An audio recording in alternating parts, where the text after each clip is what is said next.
E depois a gente abre para as discussões e a gente tenta, né? Mais um pouquinho de conhecimento para crescimento, mais uma vez dessa enfermagem, né? Que eu olhei da Renata Pietro agora, né? O que ela colocou no Instagram sobre a Academia Brasileira de Letras, né? Que fez uma homenagem para a enfermagem. E eu fiquei muito feliz, né? Eu nunca imaginei que realmente seria o ano da enfermagem, né? Mais um ano onde a enfermagem está crescendo com muitas dores, né? Porque é uma dor tanto do profissional numa situação dessa, como da sociedade, que nunca se pensou viver uma situação como essa pandemia tem deixado, né? Então, assim, é o ano realmente, né? Quem falou que seria o ano da enfermagem, eu não sei não, né?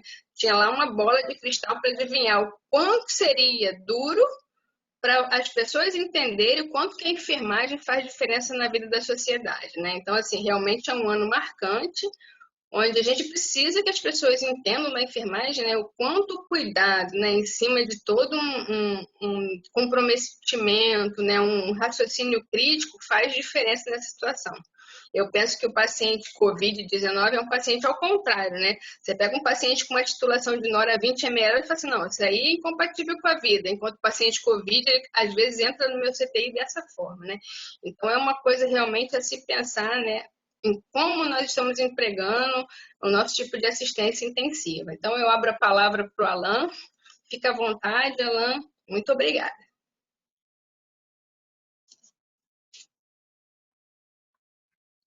Bom, primeiramente, agradecer aí a Rebraense pelo convite, agradecer a oportunidade de estar do lado de vocês aí discutindo sobre esse assunto tão interessante. A Andréia conheci agora, mas agradeço também o convite do Silvio e é sempre um prazer, né, dividir qualquer tipo de discussão com o James e com o Tony, que são pessoas de alto gabarito, né, na enfermagem de forma geral e principalmente quando a gente fala em paciente crítico, de urgência e emergência, terapia intensiva, que são as nossas grandes paixões aí, né? Bom, eu organizei um pouco a minha fala, primeiramente tentando explanar o quão complexo é esse paciente com Covid-19 que chega a uma unidade de terapia intensiva ou que chega a, como nós temos percebido, as coortes, deixa eu cronometrar aqui meu tempo, as coortes que têm sido improvisadas dentro das instituições para poder receber esse tipo de paciente que transformam unidades de internação em unidades de terapia intensiva, né? Então, é um desafio muito grande para a instituição, para as pessoas que trabalham na instituição, e quando a gente olha para a enfermagem, a gente vê de fato aqueles profissionais que estão na linha de frente, que precisam dominar aquela situação porque estão lidando com uma vida. Então, assim, eu procurei, na minha fala, explanar um pouco o quão complexo é esse paciente, o quão grave, do ponto de vista clínico, é esse paciente que está na nossa mão, para que a gente possa ter noção da responsabilidade e do nível de competência e de habilidade que esses profissionais precisam para poder estar ao lado desses pacientes, né?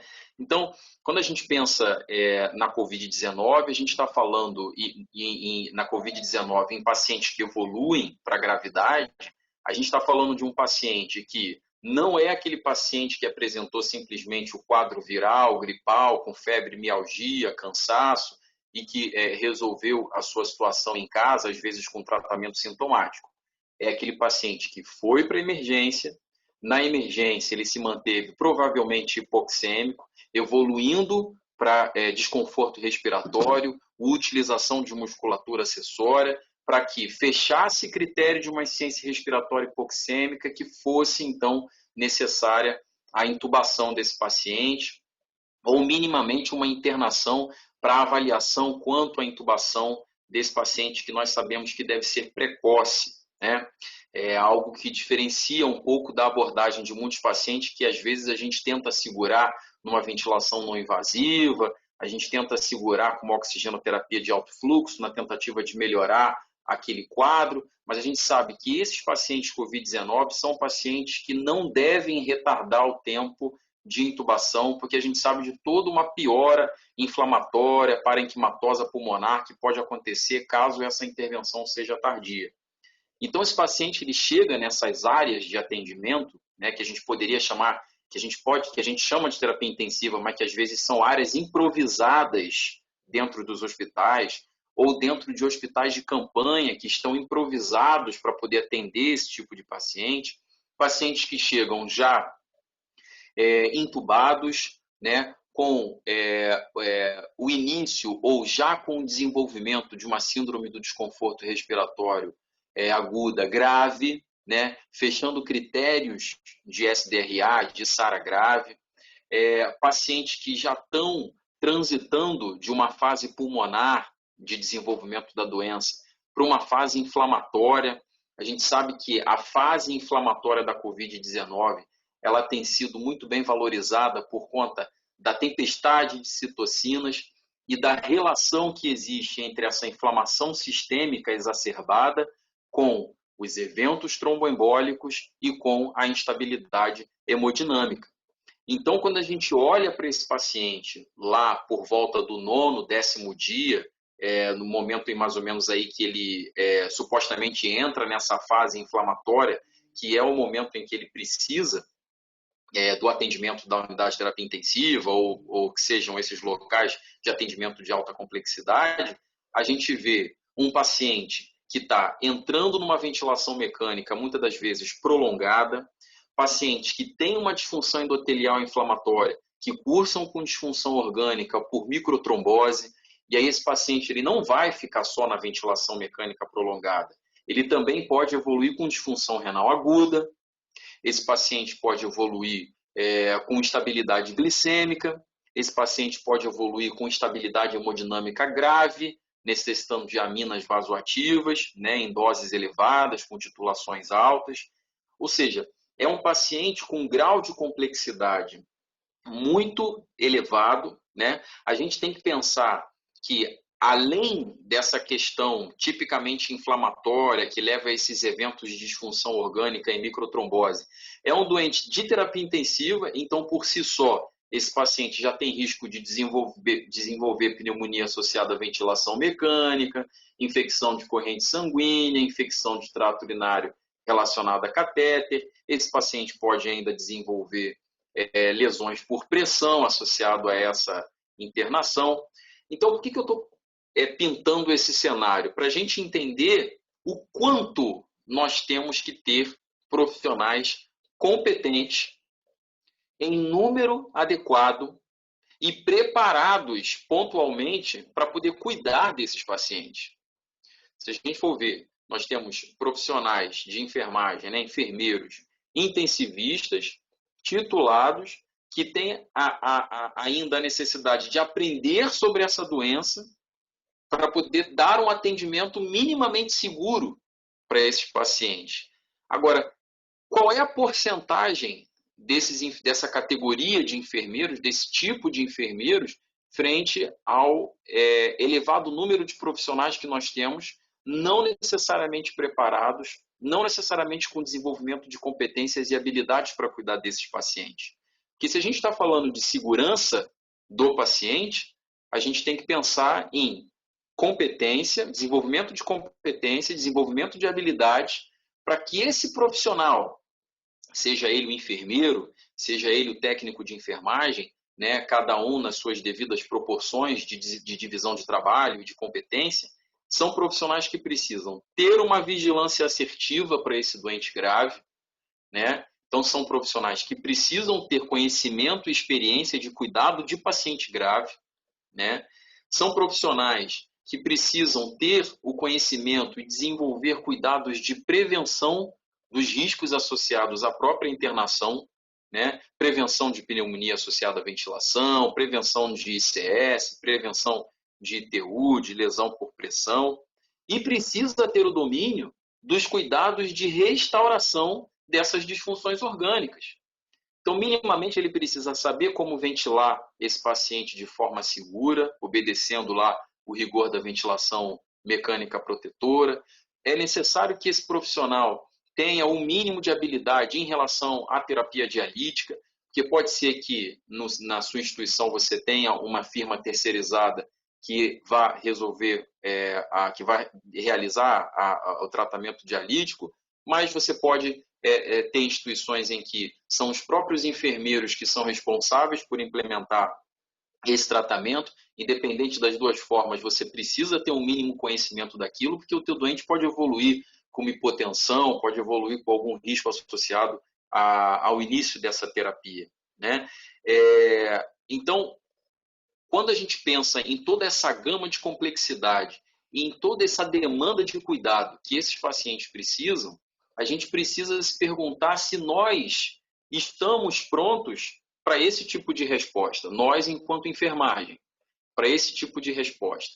Se nós estamos ali para poder cumprir uma necessidade apenas de haver um profissional ao lado desse paciente, ou se nós de fato estamos contribuindo de forma segura para a recuperação desse paciente, né, para a realização de cuidados que realmente tenham impacto no desfecho desse paciente, cuidados que realmente tenham impacto na segurança desse paciente, né? É importante que nesse momento a gente se coloque, eu acho que a empatia ela está muito mais presente nos dias de hoje, porque esse tipo de paciente grave que a gente está lidando ali à beira do leito, nós podemos estar ali amanhã, né? Então a gente precisa saber, a gente precisa ter essa empatia, saber se colocar no lugar do outro nesse momento, para termos a responsabilidade, levarmos essa situação a sério, né? Porque precisamos estar prontos, precisamos estar preparados, precisamos ser, sim, multiplicadores de boas práticas, né? No nosso colega que está ali trabalhando com a gente. Precisamos ter uma gestão sensível a essa demanda de cuidado e precisamos ter aspectos políticos também, sejam eles municipais, estaduais ou federais, também sensíveis a essas demandas de cuidado.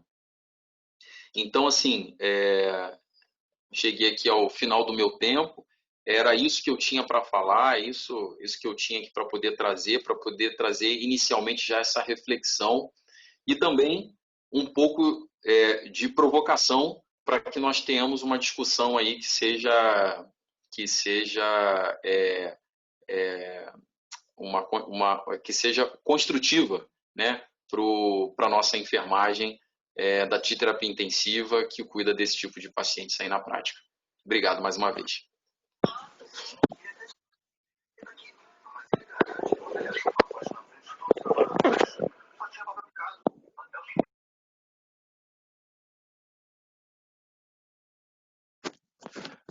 André, seu microfone está desligado. Bom, obrigado, Alan. Eu vou passar a palavra para o James, né, para dar um segmento, depois para o Tony. Eu acredito que depois a gente começa a discutir, conversar, até porque as pessoas também vão botar questões aqui pelo chat, né?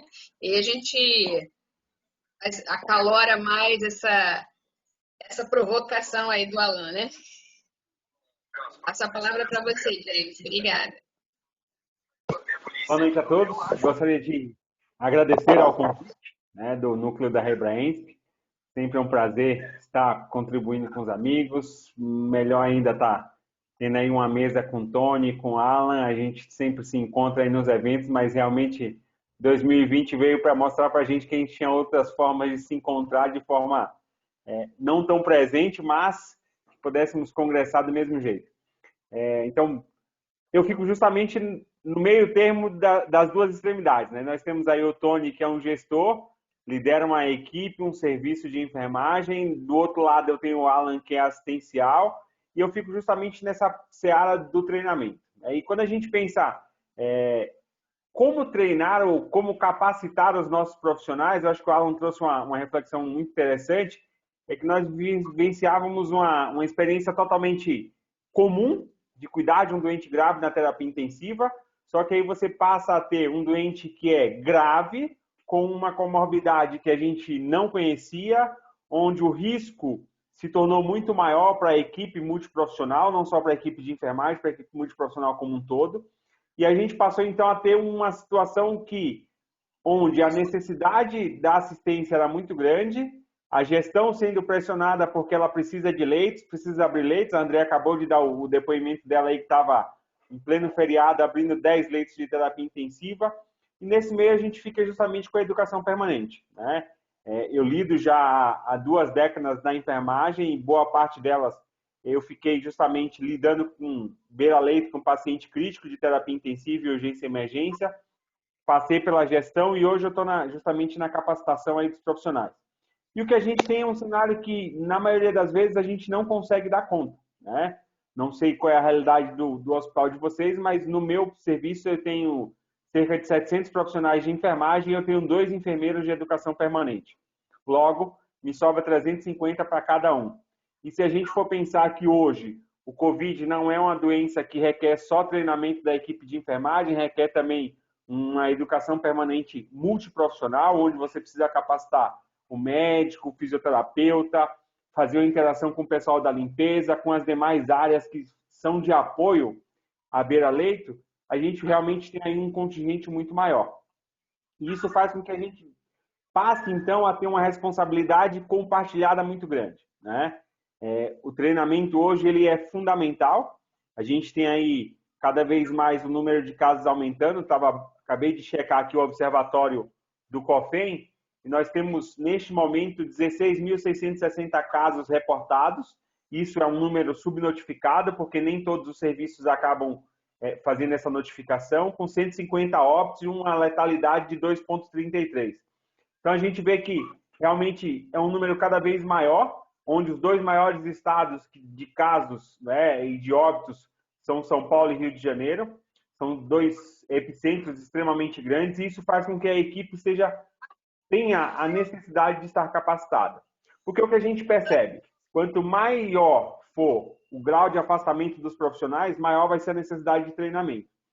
E aí, quando que está na gestão, ele sabe. Muitas vezes ele precisa contratar o profissional e quando ele vai lá fazer o processo seletivo, o cara não tem habilidade em terapia intensiva, não tem habilidade em pronto-socorro, ele nunca trabalhou com doente crítico, mas ele viu uma oportunidade de emprego, porque a gente sabe que a enfermagem habitualmente tem mais de um emprego, né? Um outro cenário é o profissional que ele nunca trabalhou e ele é recém-formado ou ele passou 1, 2 anos aí batalhando uma vaga de emprego, não conseguia ser recolocado no mercado porque ele não tinha experiência. E nesse momento, todo mundo tirou esse pré-requisito básico chamado experiência. E aí você tem um profissional que cai no mercado de trabalho sem nenhuma habilidade. Consequentemente, você não consegue, enquanto educação permanente, capacitar esse profissional, porque ele precisaria aí de um período de 15 a 30 dias para passar por um processo de treinamento. Eu digo isso porque no meu serviço a gente tem esse programa de treinar o profissional que chega num período de 15 a 30 dias para que ele se ambiente no local, para que ele tenha conhecimento das rotinas. E os nossos profissionais que chegaram a toque de caixa liberados pela Secretaria do Estado da Saúde, eles foram capacitados em 2 dias. Um dia eles conheceram as rotinas, no outro eles conheceram a unidade, no terceiro eles estavam dando plantão. E aí eu digo para vocês, neste momento, o que a gente teve de capacitação é o que eu conhecia e algo vinculado ao Covid, né? E hoje o grande foco da capacitação nós precisamos tirar o risco aumentado do profissional, que começa por onde? Pela paramentação, né? Acho que hoje o grande mote de todas as equipes que dão capacitação, que fazem isso, é evitar que as suas equipes fiquem extremamente expostas. Então, a gente precisa capacitar esse profissional para que ele tenha um cuidado na paramentação e principalmente na desparamentação. Esse foi o nosso primeiro objetivo, enquanto equipe de enfermagem. Enquanto a gente fala em equipe multiprofissional, a gente tem que lembrar que a questão é lidar com o ser médico, e aí nem sempre o médico ele está preparado para participar de um treinamento multiprofissional, com interação com enfermeiro, com técnico, com fisioterapeuta. Isso é uma dificuldade. No meu serviço a gente teve essa dificuldade. A gente, por exemplo, o procedimento que demandava maior risco, que é a intubação orotraqueal, eu participei de uma gravação de um vídeo para a equipe médica, né, onde a gente fez aí um informativo por vídeo para tentar dissipar para todos, porque no serviço público é tudo mais difícil, você não consegue fazer com que esses profissionais venham em horários diferentes do seu para receber a capacitação. e aí quando você chega no seu ambiente de trabalho, dentro do seu horário, você também não consegue sair porque a demanda é alta, né? A gente tem na terapia intensiva um doente grave que precisa ter um profissional na beira-leito. No pronto-socorro, você tem uma demanda muito aumentada, porque além dos pacientes que já são frequentadores natos da sua unidade de internação, você passa a ter o paciente do Covid. A gente teve aí uma diminuição dos números de outras doenças chegando ao pronto-socorro por medo das pessoas, né? As pessoas têm medo hoje de ir ao serviço porque elas acham que elas vão pegar Covid, então elas acabam não indo, mas você mesmo assim você tem uma demanda aumentada. Então isso faz com que a gente tenha uma necessidade de treinamento. O que a gente tem visto e que tem dado certo, os serviços que estão implantando aí os checklists para você poder direcionar as suas equipes, né? A gente viu uma live semana passada da Andresa, junto com a Renata aí, justamente mostrando como vocês têm feito aí no Rio de Janeiro, né? O checklist, isso tem feito aqui também em São Paulo, em alguns serviços a gente tem esse serviço, esse trabalho implantado de checklist para poder direcionar as equipes. Porque uma das coisas que a gente preza muito na educação permanente é que, a partir do momento que você deu esse treinamento, que você capacitou a sua equipe, ela ganha a responsabilidade de ser o transformador da situação, passando a informação aos colegas que não foram treinados. Quando o profissional que está à beira-leito, ele não consegue ter essa consciência, dificilmente a gente vai conseguir treinar todo mundo, né? É difícil treinar amanhã, tá? No meu serviço a gente tem profissionais que fazem 6, 12 horas no período diurno e 12 horas no período noturno. Então é muito complicado você conseguir treinar todos. Então a importância de se estar replicando isso é muito grande, né? Haja visto, a gente tem uma outra situação que é capacitar o indivíduo adulto. Treinar adulto é muito difícil, né? Todos nós já tivemos aí em algum momento a oportunidade de fazer capacitação de profissionais adultos, isso se tem uma dificuldade tamanha, e hoje a gente tem um outro dificultador muito grande que é a tecnologia. O quanto se gera de informação é extremamente difícil porque você monta todo um cenário pronto para o seu serviço. Vai lá, vê as particularidades, monta o desenho do seu cenário, apresenta para o seu profissional e aí no meio do treinamento ele vira e fala assim, mas lá no outro serviço está fazendo diferente. Você não está me ensinando errado, não? Aí você fala, não, lá é uma outra realidade, o que eu fiz foi para você aqui. Aí ele fala assim, mas lá eu acho que dá mais certo do que aqui. Você fala, bom, a realidade dele lá é outra, né? Então a gente precisa trabalhar isso.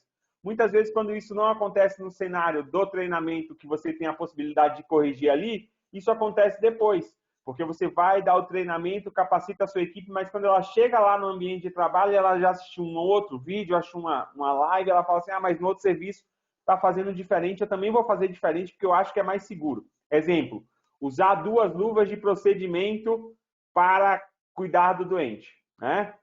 No meu serviço, a gente orienta só utilizar uma luva de procedimento e fazer uma boa higienização das mãos, mas rodaram aí diversos vídeos falando de utilização de 2 luvas de procedimento. E as pessoas começaram a questionar, mas será que não é melhor utilizar 2 luvas? Eu falei, olha, você pode usar 1 ou 2 luvas. O ideal é você fazer uma boa higienização da sua mão. Se você não fizer uma boa higienização da sua mão, você realmente não vai estar protegido nem com 1, nem com 2, nem com 10 luvas, né?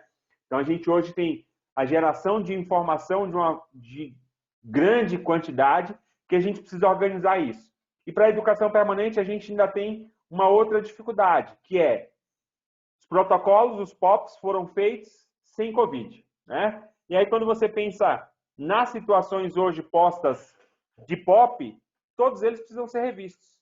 E aí você tem uma demanda de capacitação do profissional e uma demanda de revisar os seus POPs. Isso dificulta muito, né, para todo mundo que está na assistência. Bom, eu também já dei meus 10 minutos, essa é a minha primeira contribuição, mas a gente fica aí aguardando o restante das discussões. Obrigada, James. Nós não acordamos os temas, né? Ficamos de conversar e tudo se encaixa muito bem em meu desespero, né? Porque a gente fica realmente uma desconstrução, uma reconstrução em cima de uma realidade tão cruel, assim, tão rápida e o medo muito permanente das pessoas, né? Em relação a se eu cuidar desse doente, eu vou estar na cama amanhã. Né? Então, realmente são coisas assim que a gente tem que costurar mesmo e acredito que o Tony vai fechar assim essa discussão aí com brilhantismo falando sobre isso, gestão, né? Seja bem-vindo, Tony. Obrigada.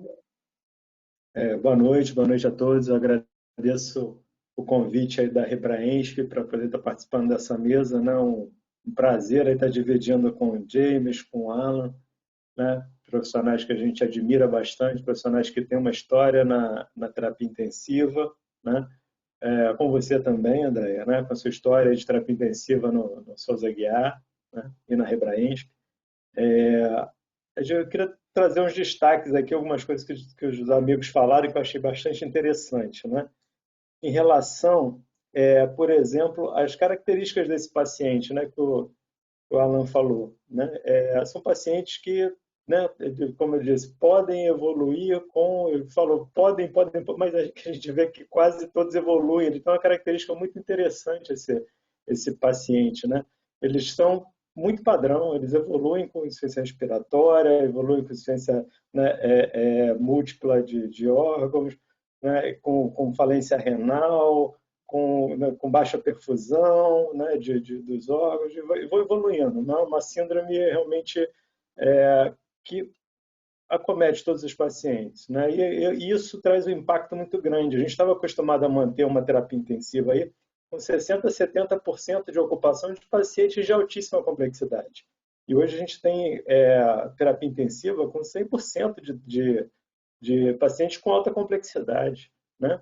Então, assim, tem toda uma questão estrutural, tem toda uma questão de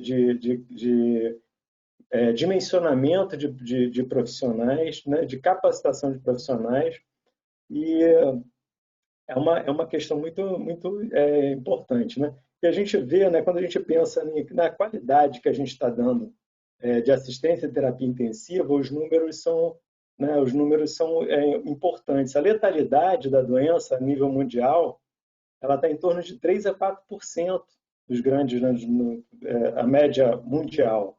E no Brasil, essa média está em torno de 6,5%. Essa média no estado do Rio de Janeiro está em 12,7%. O que isso indica para a gente? 12,7% de letalidade. A gente está atendendo esse paciente tardiamente, ele está chegando tarde na terapia intensiva. Está faltando leito de terapia intensiva para esse paciente. E quando ele chega, talvez ele não esteja tendo a melhor assistência que ele deveria ter. Então, a gente tem que realmente pensar que a gente tem que melhorar muito para ficar bom, né? A média uma média do município do Rio é 12,7, a média de um município de Duque de Caxias, que é do Grande Rio, né, o município do Grande Rio, da metrópole, é de 14,3. Pior ainda, uma média lamentável, né? Belém do Pará, 12,4. Manaus, com todo o caos, ainda está melhor do que a gente, está com 8,9 de letalidade, o que também pode ser subnotificação, né? Não quer dizer muita coisa. Esses dados são muito complexos hoje por conta das notificações. São Paulo tem uma taxa de letalidade de 7,8. Todas muito acima, quase o dobro da média mundial. Então, isso reflete o nosso cuidado, reflete o cuidado de terapia intensiva. Não o nosso cuidado, mas a capacidade de se atender um paciente de terapia intensiva a tempo e com qualidade, né? Isso é um dado muito importante. Eu trouxe assim, algumas coisas para a gente discutir a mais. Por exemplo, a questão, né, a gente está vendo que a melhor, né, a gente se vangloria muito enquanto intensivista, né? E realmente somos, né, nesse momento a gente está sendo muito importante, mas a medida que mais tem salvado vidas já é realmente o distanciamento social, né? A gente tem que continuar brigando por isso, que é o que mais salva a vida hoje é isso. Quando chega na terapia intensiva, a gente tenta reabilitar, tenta limitar esse dano, né? Mas hoje a gente sabe que no momento, é a melhor opção que a gente tem o distanciamento social, né? Então, falando assim, a nível de gestão, falando um pouco a nível de gestão, né, pensando a nível macro, né, a gente também teve uma gestão muito complexa dessa pandemia até o momento, né? A gente não tem participação importante nos comitês internacionais, a gente não tem esse posicionamento né, político, uma liderança política que faça esse link com os comitês internacionais de enfrentamento, né? A gente tem os gabinetes de crise, né, a nível federal, a nível estadual e a nível municipal, que muitas vezes não se conversam, né? Em todos os estados e no país todo. Eles não têm, muitas vezes não tem link, né? As estratégias, né? A gente só não teve ou não tem aí uma condição pior, porque talvez a gente tenha tido um pouco de tempo para se preparar para essa pandemia, né? A gente, né, desde que começou, em fevereiro, né, a gente teve um tempo para se organizar.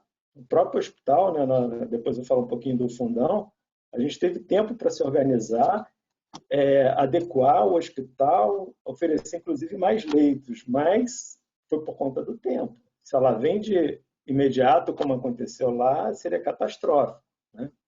Então, a gente tem que pensar assim, nessas estratégias, não para essa vez, mas para uma próxima vez, as estratégias de suprir as necessidades, de insumos que a gente tem, né, de equipamentos que a gente não tem hoje, que são extremamente necessários, o número limitado de respiradores, o número limitado de EPIs, a gente é dependente da produção internacional e de EPI, né? Então, essas coisas a gente tem que ver, tem que pensar em reengenharia, né, dessas empresas que a gente tem, por exemplo, aí Petrobras produzindo álcool gel, outras empresas aí, Scania produzindo peças para ventilador mecânico, várias empresas, a gente tem que pensar nisso. A gente nunca pensou, porque acho que a gente nunca passou uma situação tão difícil assim, acho que, né? E eu também não pensava em passar uma situação tão difícil a nível de gestão como eu estou passando também, né? Complexa. Eu, como vários outros, né? Então, a gente tem que pensar nessas redes. Tem que pensar, inclusive, em redes de colaboração. Redes de colaboração, isso foi uma coisa que aqui no Rio, e que possibilitou o hospital, né, do Fundão, melhorar a sua capacidade de atendimento, melhorar a sua qualidade de atendimento e conseguir a contratação, inclusive, de profissionais, né? A gente vai chegar nesse ponto de contratação de profissionais, que essa também é uma parte bastante complexa, né? E evoluindo, né? A gente tem que ter o gabinete de crise local, o gabinete de crise institucional e o gabinete de crise da divisão de enfermagem. A gente também instituiu com plano de ação, com lideranças responsáveis, com toda uma dinâmica que a gente foi instituindo, né? Então, assim, a gente teve um tempo para preparar para essa crise. A gente preparou um plano de contingência, né, em ação conjunta com a alta gestão, com setores estratégicos, as lideranças e representações das lideranças multiprofissionais, comissão de controle de infecção, núcleo de segurança do paciente, núcleo de epidemiologia e os serviços de engenharia também de segurança do profissional, também engenharia e medicina do trabalho, né? A gente teve esses comitês, o gabinete de crise foi formado por esses profissionais, né? E com isso, a gente definiu algumas práticas, né, para enfrentar essa situação de crise, né, que acho que muitos hospitais utilizaram, né? Foi a triagem na porta de entrada, né, falando aí em relação agora à estruturação do hospital e das áreas de atendimento, né? Foi uma triagem de porta de hospital, identificando pacientes com sintomatologia respiratória, e com casos suspeitos de Covid, e a área de atendimento, né, quando a pacientes que não tinham essa característica ou não tinham essa suspeita. A gente, na verdade, tentou minimizar o atendimento, deixando serviços essenciais funcionando, condensando a equipe, condensando as unidades de atendimento para poder otimizar pessoal. Eu tenho 1.000 profissionais, um pouco acima de 1.000 profissionais de enfermagem, na divisão de enfermagem, e a gente está com em torno de 30%, mais de 300 profissionais afastados, não todos doentes, claro, mas uma grande maioria por ser do grupo de risco, né? E em torno de 10% aí de profissionais que com casos suspeitos ou confirmados de Covid, né? Mais ou menos em torno de 10%, e isso vai girando, né? Vai saindo o profissional, vai retornando, e aí sai um outro profissional. Então, a gente tem uma rotatividade que gira em torno de 10% do nosso efetivo. E, graças a Deus, a gente só teve um caso de óbito de um profissional que, na verdade, na nossa unidade, ele não atendia paciente COVID, né? Mas ele trabalhava em outra unidade também, né? Mas, independente disso, a gente só teve um caso de óbito aí. Então, a gente dividiu o hospital praticamente em dois, né? Fluxos em pacientes COVID e não COVID. Otimizamos aí esse pessoal, né? Nessa assistência. Restringimos aí o fluxo é um hospital escola, né? Então, restringimos o fluxo de alunos, restringimos o fluxo de professores, restringimos o fluxo de visitantes, né? Na verdade, a pacientes COVID foi suspensa essa visita, né? Os familiares eles têm um centro de informações no hospital, com serviço social atuando, com psicologia, com enfermagem, um centro multiprofissional de atendimento à família. A gente montou esse centro no hospital, né? E restringiu essa visita. Outros pontos que a gente acho que pode discutir aqui é a questão, né, do EPI, né? A gente também preconizou desde o início essa utilização, e é muito importante porque é um momento de falta de EPI, né? E a gente sempre preconizou que isso seria uma prioridade para o funcionário, para ele atender aos pacientes, né?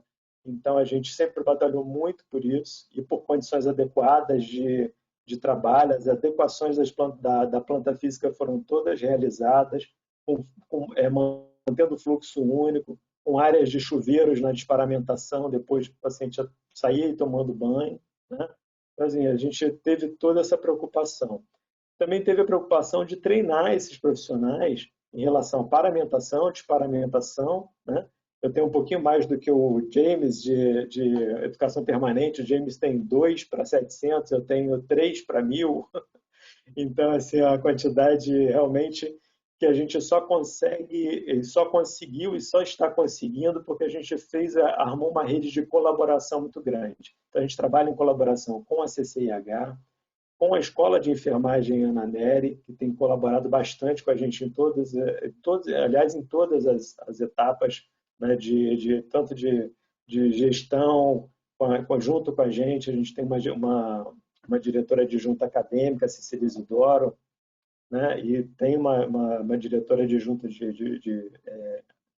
uma diretora adjunta também assistencial, que é a Caroline.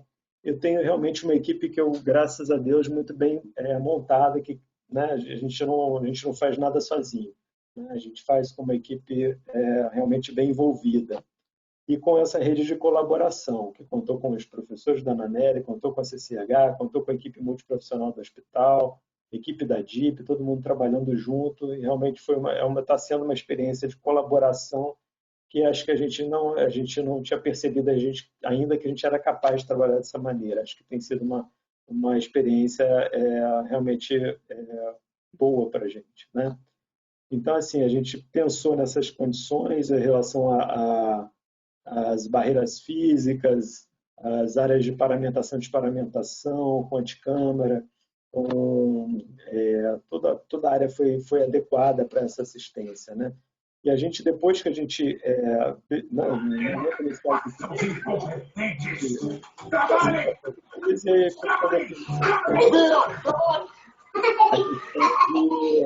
gente tem número de leitos que a gente poderia oferecer para a regulação, né? Então, o gabinete de crise, junto com a gestão do hospital, definiu que a gente iria oferecer 60 leitos de terapia intensiva, né? Então, foram feitas adequações, então, numa enfermaria, a gente tinha 2 CTIs, somando 17 leitos, e completamos, né, adequamos toda uma enfermaria com 32 leitos para virar uma unidade de terapia intensiva.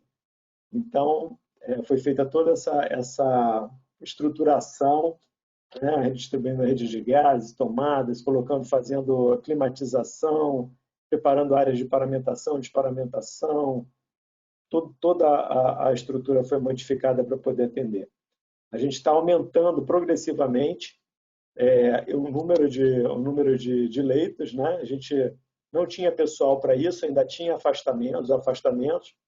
Então, a gente, com uma rede de colaboração no Rio, que, no caso do nosso hospital, foi por parte da União Rio, ela possibilitou, aí, com o apoio da Secretaria de Saúde também, né?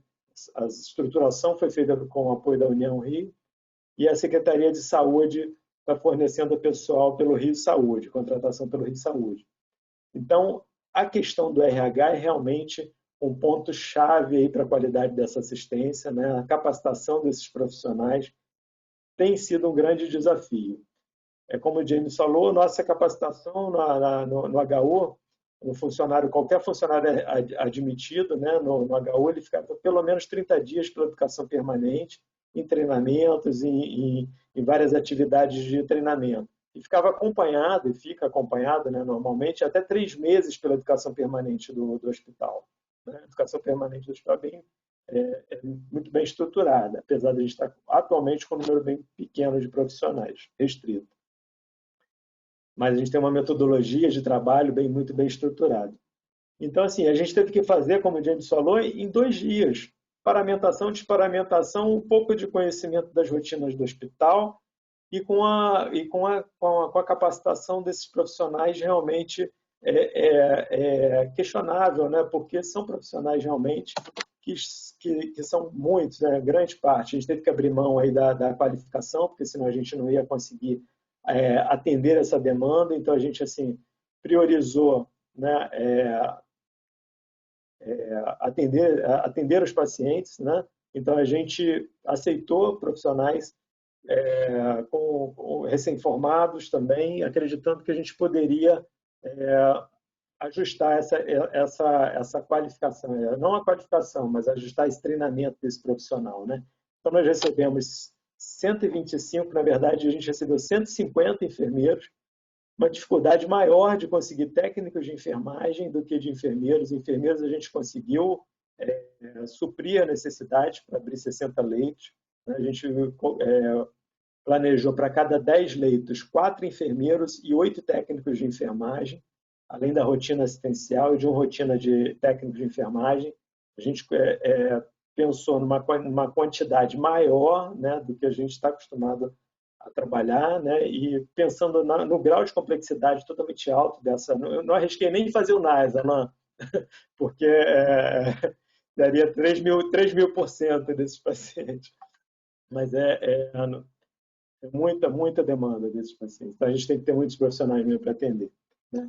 Então, assim, tem sido um grande desafio para a gente. A gente ainda não conseguiu atingir os 245 técnicos de enfermagem. A gente ainda tem leitos para abrir de terapia intensiva, né? Eu queria mostrar para vocês algumas adequações que a gente fez, algumas coisas interessantes. A gente montou, né, umas normas e rotinas lá para o setor, né? Conseguimos estabelecer essas normas e rotinas, estabelecemos Agora acho que passou, peraí. Passou. Quem está passando? Não sou eu, não. Agora foi. Foi, sem querer foi. Peraí. São relatórios de... Mas, os pontos que a gente achou que seriam importantes a gente está falando, né? Estabelecer a linha de comando ali, estratégico, tático e operacional, estabelecer plano de ação, responsáveis pela implementação, estabelecer mecanismos de comunicação rápida, eficiente e segura, minimizar a variabilidade do cuidado. Isso foi uma questão que a gente preconizou bastante. A gente está trabalhando com kits, né, kits de procedimentos, montamos kits de procedimentos, de medicações também, das soluções, a gente montou kits, tentando diminuir aí essa variabilidade do cuidado, né, e para facilitar também o treinamento dos profissionais, né, procurando aí nivelar também o conhecimento quanto à Covid e treinar ostensivamente os profissionais. Foi essas as ações que a gente teve, né? O dimensionamento que a gente fez para estar atendendo aí os leitos de terapia intensiva. Aqui, os kits que a gente está trabalhando, né? Alguns deles, tem mais kits aí, mas eu vou ter aqui alguns para exemplificar. São kits prontos já, que já entram para dentro das coortes de Covid com o material já pronto, em sacos plásticos, prontos para ir para o leito, tá? Para facilitar essa ação, né? Agilizar, né? As soluções também, elas para serem iniciadas, elas já ficam prontas em sacos plásticos também, com equipo, com frasco, tudo, é só montar na hora, né? Claro, a gente tem um estoque dentro do setor, ampolagem e tal, mas para início da solução a gente consegue iniciar rápido, né? A gente tem kits de intubação, kits de traqueostomia, tudo isso a gente deixou pronto também para agilizar o trabalho, né? Os treinamentos que a gente preconizou, né, com a educação permanente, né, produção e divulgação de material educativo, foram feitos vários materiais educativos, né, treinamento de habilidades técnicas e relacionais. Na verdade, isso a gente está partindo agora, entrando para dentro do CTI Covid, a gente está tendo que entrar, educação permanente, todo mundo entrando, e a gestão, todo mundo, para poder treinar em loco esses profissionais, né, e adequar a necessidade de assistência que a gente está preconizando, que a gente sempre preconizou para esse paciente, né? Então, paramentação, desparamentação, intubação orotraqueal, recuperação cardiopulmonar, ventilação mecânica, posição prona, tudo isso vem sendo treinado com os pacientes, né? Alguns dos folders aí de divulgação educativos que a gente produziu, né? A questão da reanimação no contexto contexto COVID, os parâmetros do ventilador para não desconexão, né, para você trabalhar com a ventilação mecânica durante a RCP, os cuidados com o corpo pós-mortem, os treinamentos que a gente preconizou aqui para esses profissionais, né, que a gente, na verdade, não teve tempo de implementar, que a gente está fazendo, na verdade, em loco agora, esses treinamentos, né, que são muitas coisas são básicas, sim, mas que o básico a gente está tendo que rever, está tendo que dizer de novo, né? Essa área aqui do CTI Covid, com a área de paramentação, essa parte foi feita adequada também aí no setor Covid, né? Tem uma anticâmara também. Esse já é uma terapia intensiva nossa, né? Isso é a nossa terapia intensiva. Aqui são leitos, aqui é uma enfermaria, tem 5 enfermarias dessas, totalizando 30 leitos, são 6 vezes 5, 30 leitos, tá? de enfermarias que foram adequados para a terapia intensiva. Então, a rede de gases foi ampliada, a rede elétrica foi ampliada, foi feita a climatização também, instalado pontos de diálise e várias outras adequações que foram feitas. Colocadas prateleiras, nessa foto ainda não tem, mas tem prateleiras para os monitores, tá? Essa enfermaria aqui de 30 leitos, né, com várias outras enfermarias aqui de 6 leitos, né? Aqui um espaço foi adequado para uma sala de pequenos procedimentos, onde são feitas endoscopias, são feitas traqueostomias. Em uma das salas foi preparada uma mini sala cirúrgica aqui para a gente. Ao lado aí a nossa nosso time de resposta rápida, que é composto pelos profissionais da anestesia, né? A gente tem um time que, precisando entubar, né, precocemente, a gente consegue contactar, e a anestesia que ficou definida no hospital para fazer essa intubação eletiva. Claro que a gente tem também na terapia intensiva e na emergência profissionais capacitados que também fazem, mas eletivamente a gente tenta utilizar aqui esse time para poder fazer Aqui é um treinamento nosso multiprofissional aqui de intubação nesse momento, né? Aqui no nosso laboratório, tá? E com a equipe multiprofissional aí também participando. Aqui nossa equipe de assistência, né? Aqui é uma área que foi adequada também na nossa área de emergência, que também foi adequada para funcionar com 12 leitos de terapia intensiva, também preparada foram feitos espaços de anticâmara, banheiros na saída, aqui são 3 banheiros aqui para a higienização do paciente quando ele já sai desse ambiente, né? colocado cortina de ar na entrada e na saída. Aqui foi uma área de adequação aqui para os profissionais, pensando na segurança e conforto dos profissionais, banheiros, chuveiros. A gente está trabalhando só nesse momento lá com são, na verdade, quase 400 profissionais só de enfermagem para atender esses 60 leitos, né? Fora os profissionais médicos, de fisioterapia, que também estão utilizando esse mesmo andar. Um andar foi adaptado, salas de aula foram adaptadas e vestiários foram adaptados para aumentar o número de capacidade também de atendimento desses profissionais. Isso é uma sala de aula que foi adequada para dormitório da enfermagem, né? A gente teve outros espaços adequados aí para medicina, para fisioterapia. Né? A gente tem um quarto da enfermagem, um quarto da fisioterapia, um quarto dos médicos, com a mesma estrutura, né? Com ar-condicionado, com camas, com tudo, toda a estrutura igual, né? A gente preconizou também toda a paramentação descartável, túnicas descartáveis para os funcionários que atendem a Covid, né? Além de roupa, de toalha, de toda a parte para higienização. Esse foi uma iniciativa aqui, o início de uma sistematização, na verdade, uma operacionalização aí dos serviços da assistência de enfermagem na terapia intensiva, um manual que a gente está disponível aí na página do HU, tá? E que traz ali o básico que a gente faz, né? O básico do cuidado nessa área de terapia intensiva de Covid, né? E com as orientações, com as normas e rotinas, com o que deve ser feito, passagem de plantão, que é preconizado. A gente tem um guia, um checklist de passagem de plantão também, né? Com itens de segurança do paciente. Bom, era isso aí que eu tinha para apresentar. Deixa eu ver agora se eu consigo sair daqui. Acho que eu consegui.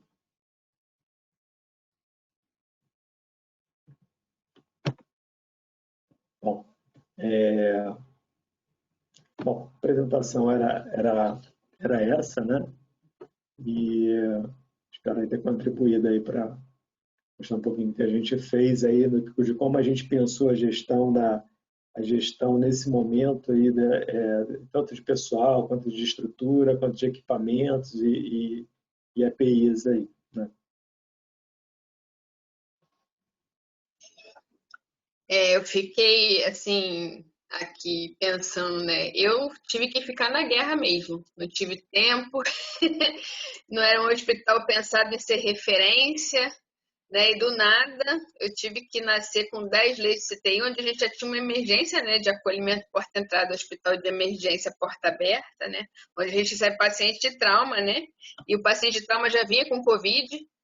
Então, a gente não conseguiu, né, muito separar as coisas. Então, o paciente ia para o centro cirúrgico, lá no meio da cirurgia era Covid, né? Então, assim, um fluxo muito doido. E nós tivemos que nos adequar, tipo assim, partir do princípio que todos eram Covid até que se prova o contrário, né? Para conseguir organizar melhor. Mas nisso, claro, nós tivemos perda de profissionais, né? Assim, mais de 40% da equipe ficou afastada com suspeita de Covid, né? Alguns Covid confirmados. Então, assim, nós tivemos uma baixa no começo, assim, absurda. Nós não tivemos tempo de treinar ninguém, e aí nós fomos aprendendo cada dia com a prática, né, a vendo quais eram os problemas e tentando administrá-los, né? Então, hoje a gente tem um pouquinho mais, né, de condições de treinar, né, de condições de orientar, mas isso emergiu puramente da enfermagem. E como o Tony falou, a gestão é muito importante, porém a gente tem essa questão política, no ano político, né? Então, a gente não teve assim, esse entendimento da gestão. Abriu-se muitos hospitais de campanha, enquanto o hospital grande, né, que existe não foi investido, né?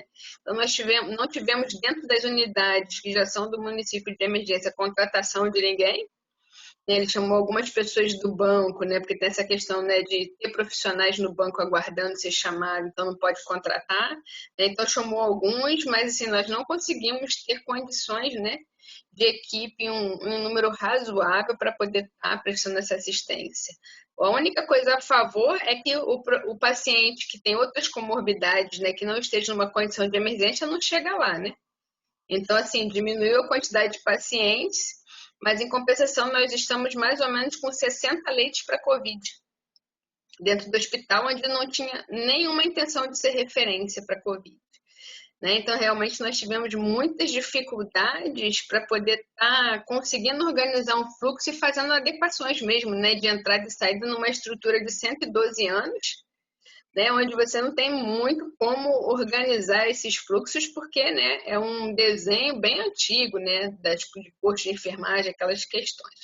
Então, assim, nós conseguimos, né? Eu tive o primeiro paciente que saiu da terapia intensiva, né, na semana passada, na quinta ou sexta-feira, que foi uma felicidade. Eu tive a minha tia internada e ela morreu com Covid, né, nesses primeiros dias de inauguração do CTI. Então, assim, para mim foi muito difícil, né, eu, enquanto intensivista há 23 anos, aceitar isso, né? Porque, assim, eu sou muito intensivista, como diz a Renata Pietro, de raiz, né? Eu não sou Nutella e nem pasta de amendoim, como eu comentei com a Andresa, né? Então, assim, eu não sou nenhum desses dois times, eu sou raiz. E, assim, eu não tive, né, assim, muito a contribuir para ela, né? Mas, mesmo assim, a gente continua lutando para conseguir, né, dessas situações todas adversas, tentar extrair o máximo, né, de contribuição para esses pacientes que realmente estão em condições muito críticas, né? Eu tenho aqui algumas perguntas, aproveitando que o Alan tem um pouquinho mais de tempo para a gente, né, e ele falou, né, de boas práticas, né? Então, tem uma questão aqui relacionada, assim, como prevenir a lesão por pressão num paciente, né, tão crítico desse e com profissionais para assistência em quantidade tão crítica. Então, tem uma questão sobre isso. Eu também tenho essa dúvida, sabe? Porque, assim, eu até vi um artigo, lesão por pressão não, agora é lesão por Covid.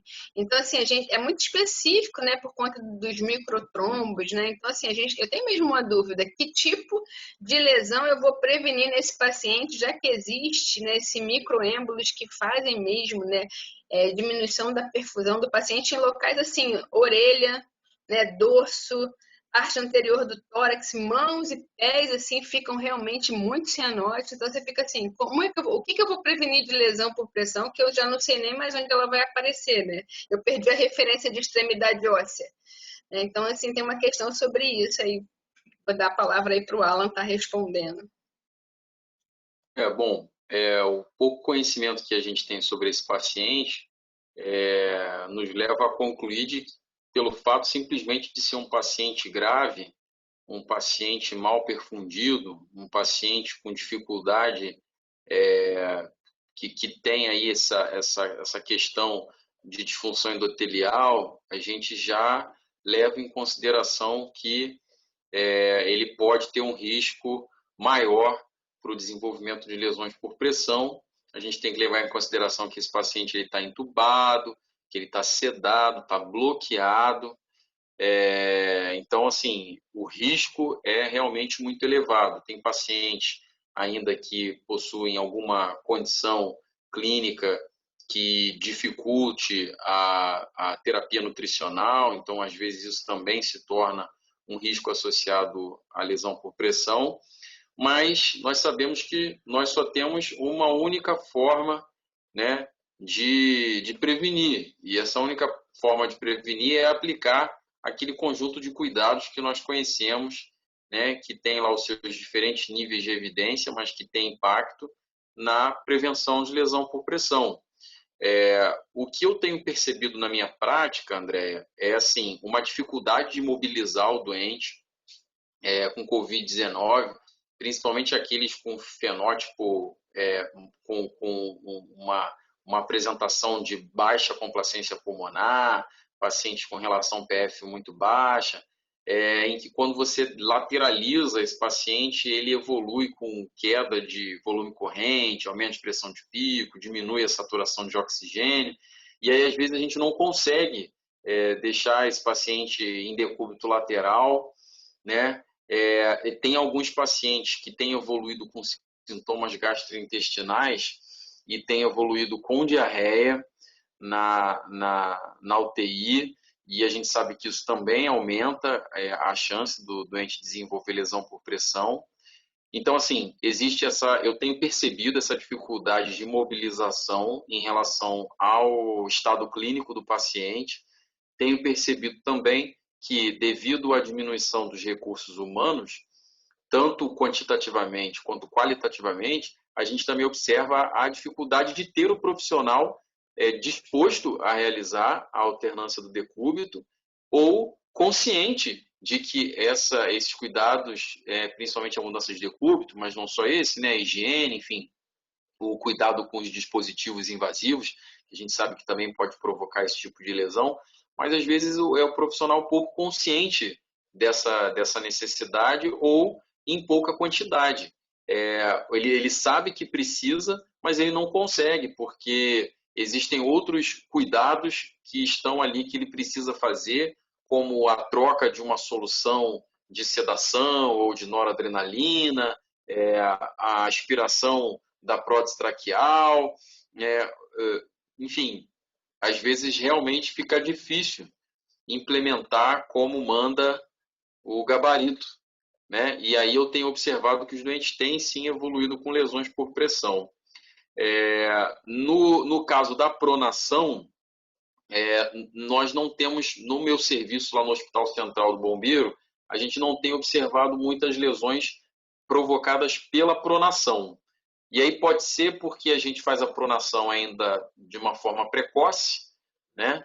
E, enfim, o paciente fica ali em torno de 16 horas, a gente ainda não conseguiu observar lesões provocadas pela pronação, mas podem existir. E, infelizmente, nós temos observado lesões por pressão provocadas pelo fixador do tubo, né?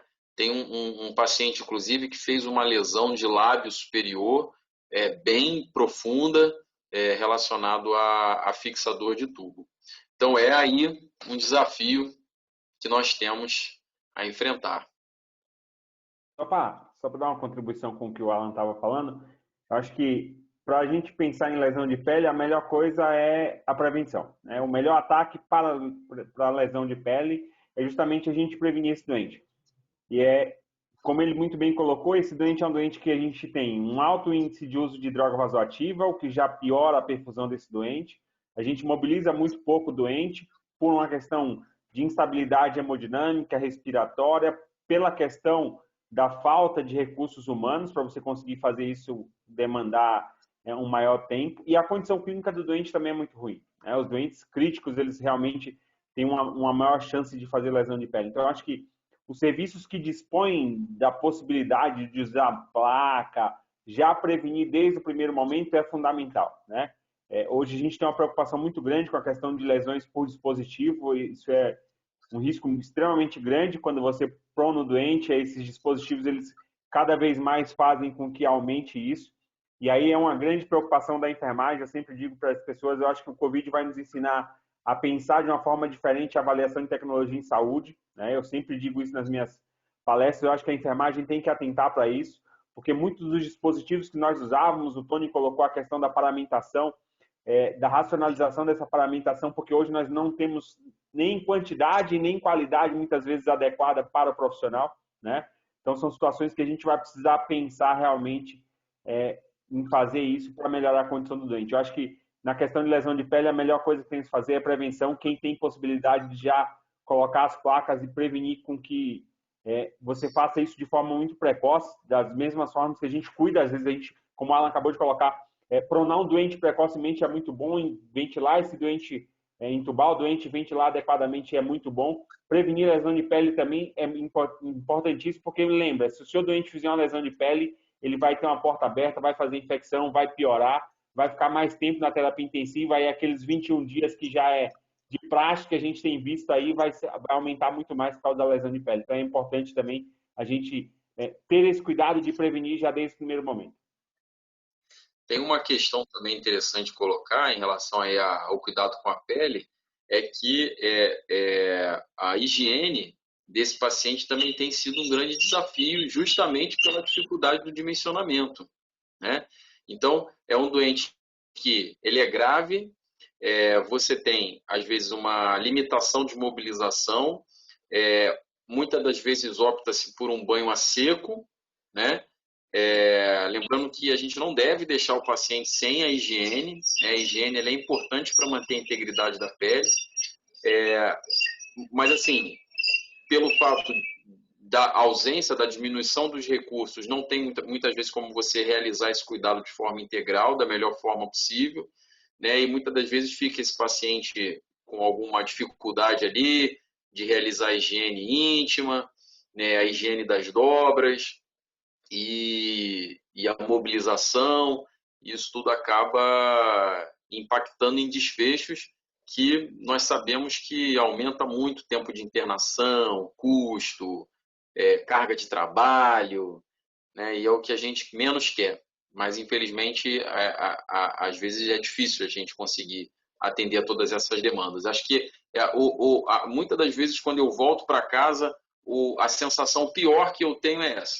É a sensação de que aquele paciente ele precisava de algo que a gente não conseguiu dar, né? Isso é uma sensação muito, muito ruim, né? Quando você tem a noção de que você poderia fazer, mas você não teve condições de fazer. É verdade, assim, em todos os momentos, né, desde o início, a gente vem para casa descansar e está sempre pensando assim, né? Eu vi baixa perfusão, principalmente porque um parente próximo, eu fiquei pensando, eu acho que a gente tem que conseguir fazer algum tipo de tecnologia que aqueça a mão e os pés desse paciente, mas sem precisar botar o algodão ortopédico e a atadura, porque para 10 é muito trabalho, né? Alguma coisa que encaixasse mais rápido, que ao mesmo tempo aquecesse, para eu conseguir diminuir esse tempo, né, de perda de perfusão do paciente. Então, assim, a gente vai vivendo paciente COVID e pensando em formas de conseguir prevenir realmente para que ele não saia, né, de uma terapia intensiva sem os pés e sem as mãos, né? Então, a gente fica pensando assim, nossa, como essa enfermagem pode auxiliar nessa assistência? De que forma? E realmente a gente está repensando a enfermagem, né? A gente quer fazer o banho, quer fazer a mudança de cúbito, mas é um paciente realmente estável, com aminas em doses elevadas, e a gente não sabe, né? Se vira para a direita, se vira para a esquerda, porque às vezes é os dois pulmões comprometidos e você não sabe. E se eu, enquanto enfermeiro, não tenho um posicionamento para poder estar colaborando em equipe, como é que eu vou passar para o técnico, que ainda é a quantidade maior, né, que eu tenho, né? Que eu tenho um enfermeiro e uma rotina para 10 pacientes graves, eu tenho 5 técnicos. Então, eu tenho mais técnico do que enfermeiro para poder planejar essa assistência, né? Então, realmente, são coisas a se pensar. Eu gosto porque agora a enfermagem está perguntando, poxa, eu queria fazer mais por esse doente. Como é que eu posso fazer higiene oral? Como é que eu posso dar o banho no leito? Porque eu não sei. Nesse paciente eu não sei. Né? E essa enfermagem vem me perguntar. E eu fico igual assim, Andresa, pelo amor de Deus, me ajuda. O que você tem, como a gente faz? Porque a gente tem que conquistar as coisas. Por exemplo, eu não tenho toalha para banho no leito. O banho no leito dentro da minha terapia intensiva é com água, com algodão, ainda é, né? Dessa forma. Então, eu sei que esse paciente não pode muito ser consumido por oxigênio, porque ele já é um paciente que vai usar muito, né? Então, se eu der um banho desse tipo no paciente, eu vou piorar a condição desse. Eu tenho que o funcionário já estar questionando como é que ele vai fazer isso da melhor forma possível, né? Então, isso é bom que faz as pessoas raciocinarem como é que eu presto assistência para esse paciente, né? Então, num momento ruim, a gente está conseguindo mobilizar as pessoas para pensar sobre isso. Alan quer falar? Não, eu só compartilhei da aflição em não ter a toalha.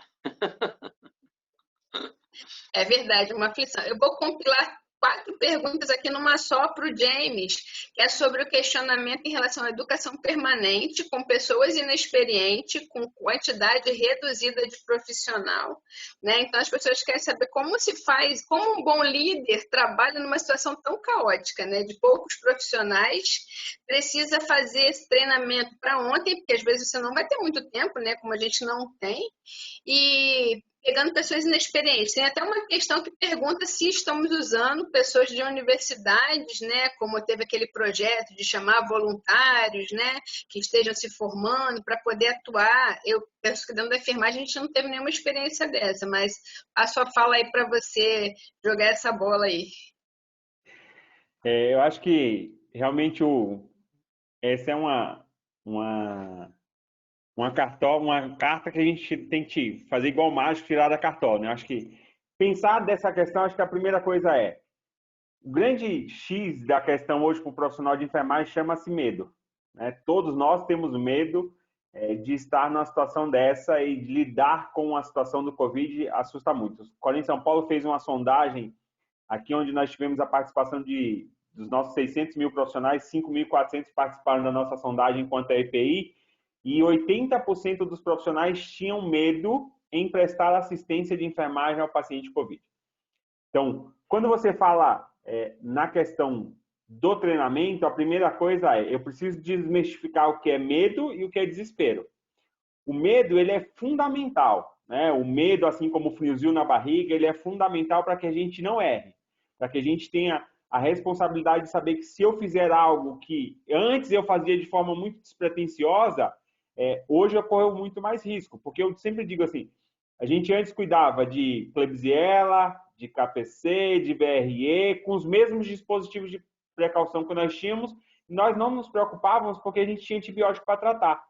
Hoje a gente não tem hidroxicloroquina, não tem cloroquina, não tem azitromicina, não tem corticoide, não tem nada, não tem vacina, não tem um cenário. Então, o profissional ele passa a ficar desesperado porque ele sabe que ele tem um risco muito grande, né? Colocar um profissional recém-formado para atuar hoje, eu fico... Né, a gente se questiona muito, eu tenho absoluta certeza, acho que Tony deve compartilhar desse sentimento, ir embora para casa sabendo que lá no campo de atuação você tem um cara que muitas vezes ele não tem um preparo, e aí, como a Andrea colocou, o cara que é raiz, o cara que sabe o que ele está fazendo, já dá trabalho. Imagina você pensar hoje num profissional que não tem essa capacidade, né? E aí você tem que vincular qual é a melhor solução que a gente vai ter para o dia de amanhã. E muitas vezes quando você chega amanhã, você não tem mais esse cara porque ele já saiu de licença médica, porque ele se contaminou por falta de cuidado ou de conhecimento na paramentação, na manipulação desse doente. Então a gente tem uma situação extremamente difícil. O que eu tenho visto que tem dado muito mais certo é vocês primeiro fazer a separação que o Tony colocou, que eu acho que é fundamental, áreas de Covid e não Covid. No meu hospital a gente não conseguiu fazer isso. Assim como vocês, a gente não era um hospital que era referência para Covid. De uma hora para outra, a Secretaria do Estado disse, olha, vocês vão ser hospital Covid. A gente instituiu um gabinete de crise também, a gente estava na reunião, a diretora do hospital chegou e falou, olha, dinheiro não vai faltar. O que vocês quiserem, vocês podem pedir. Menino, na hora que falou assim, hospital de Covid, então a gente precisa fazer isso. Rapaz, não tem dinheiro não. Não tem como comprar isso não. Então você passa a ter uma dificuldade muito grande, né? Eu vendo essas imagens que Tony colocou, fiquei maravilhado com a estrutura que foi montada. Porque a gente não conseguiu fazer isso. Adequar as realidades é extremamente difícil. Hoje, por exemplo, você lidar com humanização, alguém que colocou a questão da humanização, ela é fundamental, né?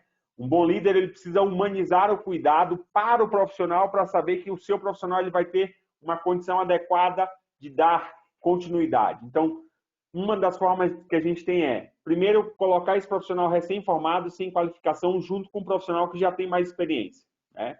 Então, separei Covid e não Covid. Segundo passo, colocar esses profissionais que não têm tanta experiência do lado de pessoas que têm muita experiência para poder adequar isso. E não é só a questão da experiência, precisa ser pessoas empáticas, pessoas que têm o prazer em dar o treinamento, em orientar o outro, em saber que quando elas chegaram no mercado de trabalho, elas não tinham essa experiência e elas tiveram alguém que pegou no colo, que segurou na mão, que falou assim, olha, vem cá que eu vou te ensinar como é que faz, né? Então, acho que esse é o segundo ponto.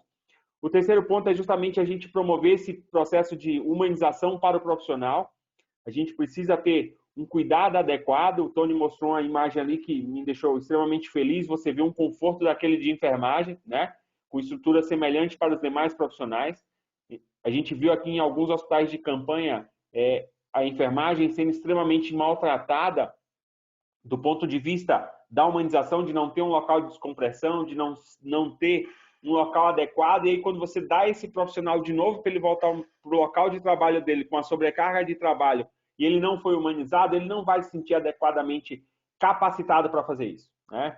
Então, um outro ponto fundamental para o líder que desenvolve isso hoje é a humanização, tentar fazer com que as suas equipes tenham esse processo.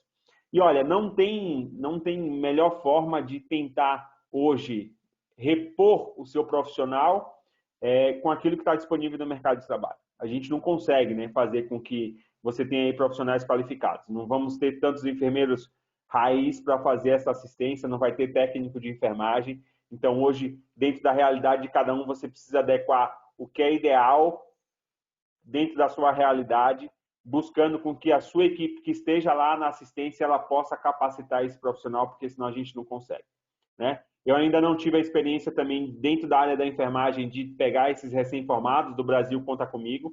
No meu hospital já tem médicos que vieram recém-formadas, algumas recém-formadas e outras que estavam no final do sexto ano de medicina que foram convocadas. Mas lembrando que a partir do momento que a gente coloca esses profissionais também para atuarem, você precisa ter um profissional capacitado para dar o treinamento. E aí eu digo para você, o Alan que está à beira-leito, ele conseguiria ter mais 2 enfermeiros para que ele pudesse supervisionar e colocar o corenzinho dele lá com assinatura para dizer, olha, eu sou o responsável por esse cara que está aqui e nunca teve treinamento?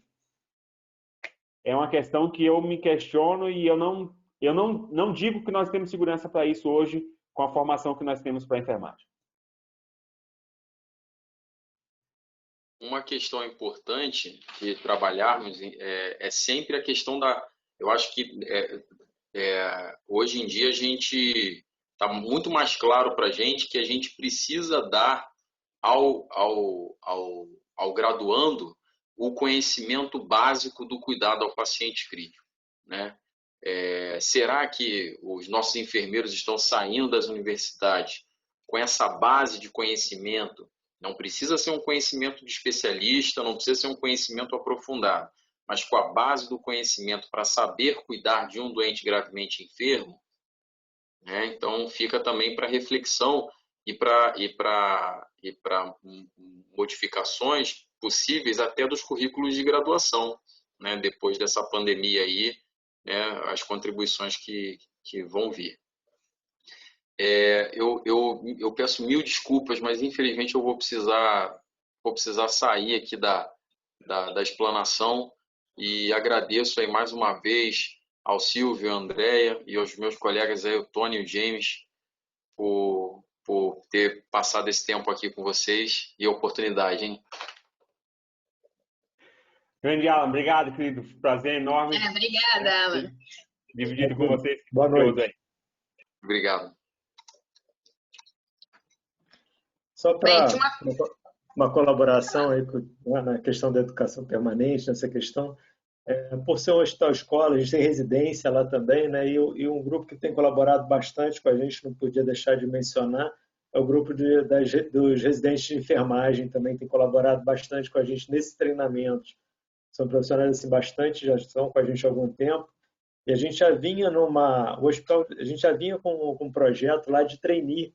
A gente tinha um projeto, a gente só não deixou a turma que tinha acabado de entrar, porque eles tinham acabado de entrar realmente, né? E o perfil do trainee lá é um pouco mais na linha de gestão do cuidado e da educação permanente, né? Gerência do cuidado da clínica e da educação permanente em saúde. Ele não é um perfil de trainee assistencial, não, mas voltado para essa área de gestão e educação permanente. E a gente teve que, já é a segunda turma que a gente vem fazendo isso, a gente infelizmente teve que, nesse momento, não teríamos pernas para manter, tivemos que interromper essa segunda turma. Mas a gente já tem um corpo de enfermagem do hospital, né? As lideranças já estão mais ou menos, por ser tão um hospital-escola, já tem essa visão de que que tem que se ensinar, né? E a gente tem residentes lá também que tem contribuído bastante. Uma estratégia que a gente está utilizando dentro dessa terapia intensiva, né? Que a gente está aí crescendo progressivamente o número de leitos, é utilizar o nosso pessoal mais antigo, que estava à beira-leito, tirando esse pessoal, eles são supervisores internos, entendeu? Até os nossos próprios técnicos de enfermagem, eu digo que em torno de mais de 70% dos nossos técnicos de enfermagem têm nível superior, né? Na enfermagem também. Então, é um corpo bastante qualificado. E eles colaboram bastante também. Então, a gente procurou dividir a equipe, a gente tinha uma equipe funcionando com 17 leitos. E a gente, né, diluiu essa equipe, tiramos alguns enfermeiros para serem supervisores internos toda aquela área de terapia intensiva de 50 leitos. Então, eles organizam o cuidado, têm a visão, providenciam o que é necessário, dão o fluxo, dão o direcionamento e fazem um contato com a supervisão externa e com os gestantes da estrutura que precisa funcionar. Então, essa supervisão interna ali com profissionais mais qualificados Eles não suprem, nunca vão suprir o cuidado que é ideal à beira-leito, que a gente sabe que é o ideal, que todos deveriam, né, ser capacitados para isso. Mas ele minimiza um pouco aí essa dificuldade que a gente tem em relação ao treinamento. E esses profissionais têm a oportunidade de serem capacitados ali gradativamente, né? Claro que esse é um processo que a gente leva, às vezes, anos aí para adquirir. A gente tem, né, anos aí de experiência, de caminho, mas o básico a gente acho que vai conseguir manter. Muitos dos profissionais recém-formados, eles, né, relatam, inclusive, não, eu estou aqui para aprender, eu quero isso. E acho que isso é o mais importante, né? O profissional que está ali, tem consciência de que ele está ali, ele tem condições de absorver um conhecimento, desenvolver um trabalho, né, de se desenvolver ali dentro, né? De se desenvolver suas capacidades, suas habilidades ali. Então, isso é importante também. Isso é importante para a gente absorver essa pessoa também, né? Acho que é importante. E a gente sabe que nem todos vão, infelizmente, ter habilidade, vão ter capacidade de trabalhar, e às vezes a gente tem, inclusive, substituir. Mas estão sendo raros esses casos, né? Estão sendo muito raros esses casos. Acho que até o momento a gente não precisou substituir nenhum profissional. Alguns profissionais desistiram, sim, né? Teve desistência desses profissionais recém-formados que vieram admitidos pela Rio Saúde. Alguns deles desistiram porque acho que não sabiam, não tinham uma noção de como seria pesado, realmente é pesado. E a gente fez toda uma estruturação até em relação a horários de descanso, né? A gente trabalha com horários que o profissional não fica mais do que 4 horas paramentado, acho que 4 horas e meia é o máximo que se fica paramentado. A gente tem profissionais entrando durante a manhã, a gente tem profissionais que entram às 7, tem que entram às 8. Que entrou às 7 vai ser um pouco antes para o almoço, você vai alternando esses horários. À tarde, a mesma coisa. Então, a gente otimiza o EPI dessa maneira, o cara trabalha 4 horas paramentado, e tem horário de almoço em torno de 2 horas e pouco, e a gente alterna, por isso que a gente trabalha com quantitativo a mais de profissionais, né? Isso foi o que eu preconizei para poder trabalhar com qualidade, dar conforto e segurança aos profissionais. A mesma coisa à noite, eu tenho profissionais à noite que entram às 7, às 8 e às 9, e eles saem também um pouco antes, sai às 6 horas, tem um grupo que sai. Eles revezam nesses 3 horários de descanso. Então, os profissionais eles fazem 2 trocas de EPI no turno, na verdade. Então, isso otimiza a quantidade de EPI que você está gastando. E a gente precisa otimizar o EPI, né? A gente, na verdade, junta o útil ao agradável. A gente otimiza o EPI e promove um conforto maior para o profissional, que trabalha em torno de 4 e no máximo 5 horas paramentado, né? Tem lugares, e muitos lugares, que o profissional relatando que, inclusive, usava fraldas e tal, né? Isso a gente, graças a Deus, até o momento, não precisou de trabalhar dessa maneira. Eu acredito que a gente não vai precisar, se Deus quiser.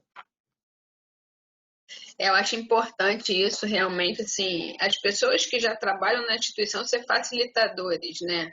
Estarem acolhendo, né, uma pessoa que chega ali e que tem interesse em trabalhar. E nós não temos residência no município, não no Souza Guerra, nós não temos residência de enfermagem, então a gente só conta com profissional. Como o Covid, ele iniciou na emergência e já foi até o andar de pós-operatório, passou pelo centro cirúrgico, então toda a unidade já entende que qualquer lugar ali pode ser Covid, né?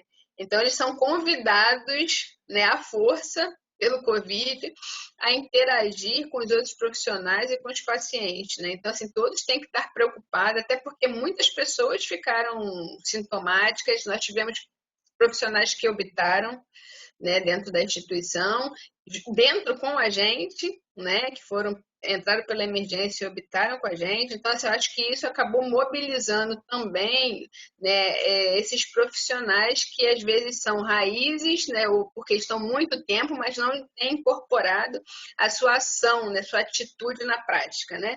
Então, também existiu essa mobilização assim por conta dessa pandemia. Aproveitando que o Tony falou, tem uma questão aqui sobre qual é o dimensionamento que está sendo usado, se existe uma diferença entre a proporção de enfermeiro, paciente COVID, técnico, paciente COVID, se há uma condição de aplicar a sistematização da assistência de enfermagem. Existe alguma diferença da sistematização da assistência de enfermagem, né, para o paciente COVID? Bom, com certeza, né? A gente, desde o início, né, eu falei que a gente tinha condições de abrir até os 60 leitos, mas desde que a gente tivesse, no mínimo, o quantitativo. Né? Em relação à capacitação, eu sabia que seria uma grande dificuldade, porque é uma dificuldade no mundo, né? Profissionais qualificados e capacitados para a gente estar trabalhando, mas o quantitativo eu não abri mão de maneira nenhuma, em todo momento. Né? É um quantitativo bastante razoável, eu calculei para cada 10 leitos, são 4 enfermeiros, né? E 8 técnicos para cada 10 leitos. Então, esse é um quantitativo que realmente dá para você trabalhar. Né? E dá para a gente sistematizar a assistência sim. Né? Tudo foi pensado, né? Como a gente teve um pouquinho de tempo, um pouquinho de visão, a gente foi pensando em otimizar tempo desse profissional. Né? Que não tem, na verdade, assim, são profissionais que, na verdade, nunca trabalharam juntos. A gente não está pegando uma equipe e botando mais 1 ou 2 profissionais. A gente está juntando 10, 12 profissionais que não se conheciam, que não têm a mínima vivência um com o outro. Não sabem como o outro trabalha, não conhece, não tem conhecimento nenhum da outra pessoa, não tem nem empatia, né, no mínimo. Né?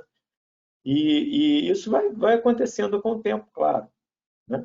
Mas nessa perspectiva, eu nunca abri mão da quantidade para dar essa mínima de qualidade e segurança tanto para o profissional quanto para o paciente. Que não adianta eu dizer que eu estou atendendo e ter um resultado ruim. Né? Eu vou estar atendendo por atender uma demanda política, né? Dizer que eu estou atendendo um número tal de pacientes, ou eu quero resultado. Né? O hospital ele pensa em resultado. Graças a Deus, não tive problemas nesse sentido. Né? A gente tem problema, sim, de não conseguir. A gente está abrindo as leitos progressivamente, porque, assim, principalmente técnico de enfermagem, eu abri CTI só com enfermeiros, porque eu não tinha técnicos de enfermagem. Né? Agora a gente está conseguindo, está fazendo outras contratações e os técnicos estão chegando. Mas eu cheguei a abrir CTI só com enfermeiros. Né? Essa é uma questão muito, muito importante. E, como eu disse, assim, a questão de otimizar em relação ao material, a disponibilidade disso, a organização dentro do setor, a gente montou todo um almoxarifado, né, do lado desse CTI, que prepara os kits de paramentação, os kits de paramentação, os kits de procedimento, os kits de medicação, tudo isso fica disponível para ser para pronto uso. Né? O banho, a gente também já vinha numa organização no hospital, eu estou nessa gestão há 2 anos, vai fazer 2 anos e meio, vai indo para quase 3 anos, e a gente vinha já trabalhando com uma mobilização, que foi uma iniciativa da divisão, de uma comissão de padronização de materiais, né? De materiais e equipamentos hospitalares. Então, a divisão de enfermagem tem um envolvimento muito grande nessa comissão. Nasceu da divisão de enfermagem e a gente passou para o hospital. Né? Hoje, a coordenadora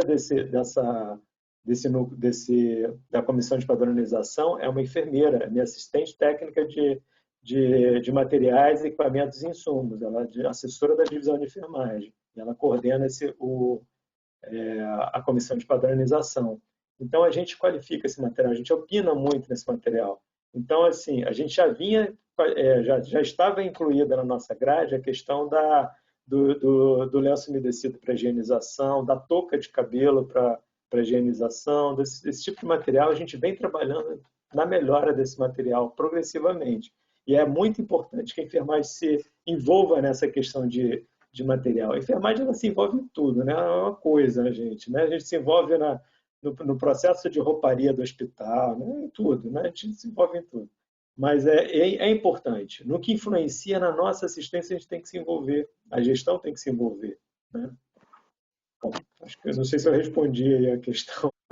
Para contribuir aí com o que o Tony falou, hoje, enquanto representante do Corém em São Paulo, né, um conselheiro do Corém em São Paulo, a gente viu recentemente que a resolução do COFEN, que falava a respeito de dimensionamento de enfermagem, ela sofreu um revés, né? Um grupo de instituições entraram no Ministério Público contra a resolução do COFEN, ela foi derrubada no primeiro momento, o COFEN entrou com a liminar a respeito disso, mas a resolução ainda tem validade, mas o que a gente percebe é justamente isso, né? A diferença entre você ver uma gestão de um serviço que anda junto com a divisão de enfermagem e trabalha para que se tenha resultado com qualidade. Em outras, a gente participa aí de discussões com colegas, com amigos, e a gente vê as pessoas falarem, olha, no meu serviço eu não consegui porque a minha gestão ela não tem essa visão de parceira, né? De desenvolver resultado com qualidade. E aí você passa a ter um grande problema. Então, quando o Tony fala que ele tem aí 4 enfermeiros para cada 10 leitos, 8 técnicos, isso realmente faz uma diferença tamanha, né? Isso faz com que você consiga realmente trazer aí o melhor para o seu paciente. Eu tenho certeza que a Andréa vive a mesma realidade que a minha. Por exemplo, nós abrimos... Vou te falar a minha realidade, calma, Andréa. Nós abrimos mais 10 leitos de terapia intensiva, né? E aí, quando a gente foi fazer o processo de contratação, foi autorizado 40 técnicos de enfermagem e dos 40 técnicos de enfermagem, que como eu sou de um hospital público de concurso, foram chamados do concurso, só vieram 34, dos 34 hoje restam 20, porque os outros vieram e aí pela carga de trabalho eles desistiram. Foram chamados 25 enfermeiros e eu tenho 10 enfermeiros hoje dos 25. Então, você tem dentro do serviço público, quando você não consegue ter essa parceria que o Tony demonstrou aí, é uma grande dificuldade também em manter os seus recursos humanos, né? Haja visto, a gente precisa aí ter um outro trabalho que o Alan colocou no começo, que é fundamental, que é a politização da enfermagem. A enfermagem ela precisa aproveitar este momento de pandemia e modificar o cenário político ao nosso favor. Hoje nós temos a necessidade de ter muito mais que um emprego, porque nós não temos um salário adequado e uma carga de trabalho adequada, né? Então, quando se busca a questão das 30 horas, de um piso salarial, nós temos aí uma consulta pública a respeito do piso salarial de enfermagem, onde nós somos 2.300.000 profissionais de enfermagem e até a última vez que eu tinha visto, tinham 300.000 pessoas votadas, ou seja, onde estão os outros 2 milhões de profissionais de enfermagem que poderiam estar contribuindo, né? A gente diz que aqui em São Paulo nós temos 600.000 profissionais de enfermagem e a gente conseguiria eleger uma LESP inteira e a gente tem uma representante enfermeira dentro da casa estadual. Se a gente for no cenário nacional, nós temos uma deputada também, que é enfermeira, que é a Regiane aí do Rio de Janeiro, e no Senado nós não temos ninguém, né? E tem um técnico de enfermagem também, que é distrital, que está lá. Só que assim, se a gente não buscar essa profissionalização, essa politização da enfermagem, a gente não vai conseguir mudar esse cenário da gestão, né? Porque muitas vezes o gestor de enfermagem, ele é totalmente abarroado pela questão do todo da instituição e ele não consegue gerenciar isso, não consegue prover os recursos humanos necessários. A enfermagem ela precisa realmente utilizar essa pandemia também para se politizar, deixar de ter essa visão de que a gente discute muito, a enfermagem é uma profissão desunida. Eu sempre digo que a minha enfermagem não é uma profissão desunida. A enfermagem ela precisa ser politizada para ela discutir se é unida ou não. No dia que nós formos politizados, no dia que nós conseguimos discutir política de forma apartidária e também partidária, porque faz parte, a gente vai conseguir provar à sociedade se nós somos uma profissão desunida ou não. Até lá a gente não consegue ter esse parâmetro. Então eu acho que o que o Alan colocou, eu volto a provocar aqui, a enfermagem precisa, assim, não só como no estado de São Paulo, mas como no país inteiro, ter essa vertente de política, de fazer com que as coisas aconteçam da melhor forma possível, né? Então, essa é a minha contribuição. Perfeita colocação. Eu também acho que esse é um momento em que a enfermagem, né, tem que sair dessa vitimização, né, de buscar um valor de outro, buscar se valorizar mesmo e entrar, como eu hoje sou vice-coordenadora da Rebraensp, né, junto com o Silvio e com a Adane. Nós entramos na Rebraensp acreditando que segurança do paciente é uma tábua de salvação dentro de um cenário onde as pessoas estão com poucos compromissos com a saúde, né, principalmente com a saúde.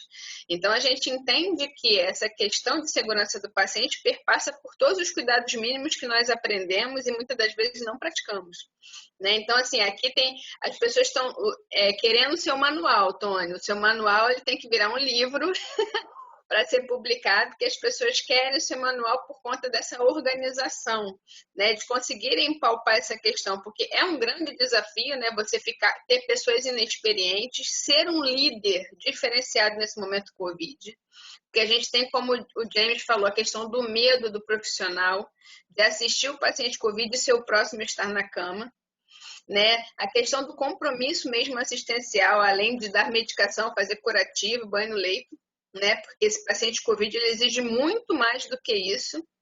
Ele exige todo o conhecimento que a gente tem e muito mais, né? Então, ele precisa que se pense sobre a assistência dele, né? Então, o modelo assistencial deixa de ser o biomédico, você tem que tentar ver que tipo de assistência. Eu posso virar para o lado direito, posso virar para o lado esquerdo, estabiliza a pressão, na prona, esse paciente está bem, a gás está legal. Então, assim, é um contexto muito amplo, onde realmente mostra o que é o trabalho do intensivista, né?